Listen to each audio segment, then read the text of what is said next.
Shalom! This week we're in for a double treat, a double parsha. Now, usually a double parsha could scare us because there's so much to learn. But Nitzavim and Vayelech are both unique in the fact that both are abnormally short parshios, and combined together, they're usually not even the length of one of our regular parshios. So it's very easy this week to take out a couple of commentaries, go through the sedros, and really understand them well. These are some of Moshe Rabbeinu's last words that he has for Bnei Yisrael. Each single word is a gem and a jewel in of themselves, and it pays to really sit down this Shabbos afternoon and study the Parsha, and really get it down well. Ezra and his Beis Din, named the Anshe Knesset Hagdola, were the leaders of the Jewish people after the first exile into Babylonia, into Iraq, where our American forces are stationed today, right between the Tigris and the Euphrates. It was the first time our people had experienced exile, and they didn't really understand how to lead their lives with a relationship in Hashem without the Beis HaMikdash, without Yerushalayim.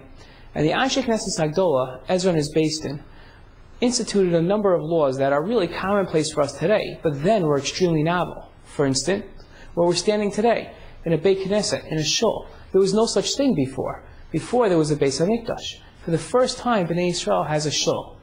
One of the institutions that he made was that this week's Parsha, Nitzavim, and last week's Parsha, with the Tochacha, with the warnings of what happens when we don't follow the Torah, were to be read 2 weeks and 1 week before Rosh Hashanah, respectively.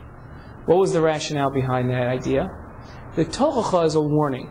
It tells us, and we remember very well last week, all the horrible, horrible things that will happen to us as a nation and as individuals if we don't follow the Torah. Right before Rosh Hashanah, which is our judgment day, we need that wake-up call. We need that serious warning that we have to introspect and improve our lives. That's what the Tochacha does to us. It wakes us up and realizes, hey, Rosh Hashanah is coming. I have to make some serious changes in my life this year. But then, what could happen is that we could lose hope. We could say, wow, so many serious punishments, so many things we have to worry about.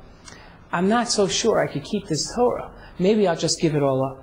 Then comes this week's Parsha, Nitzavim. And that's why there's a break between the Tochacha and Rosh Hashanah. We make sure there's words of hope, of comfort, and that's what this week's Parsha really is. It tells us the great potential that Bnei Yisrael has for excellence.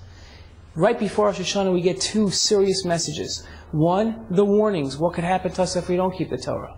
And the second, the message of hope, of inspiration, of this year could be different. This year we can change, and there's so many good reasons to do it.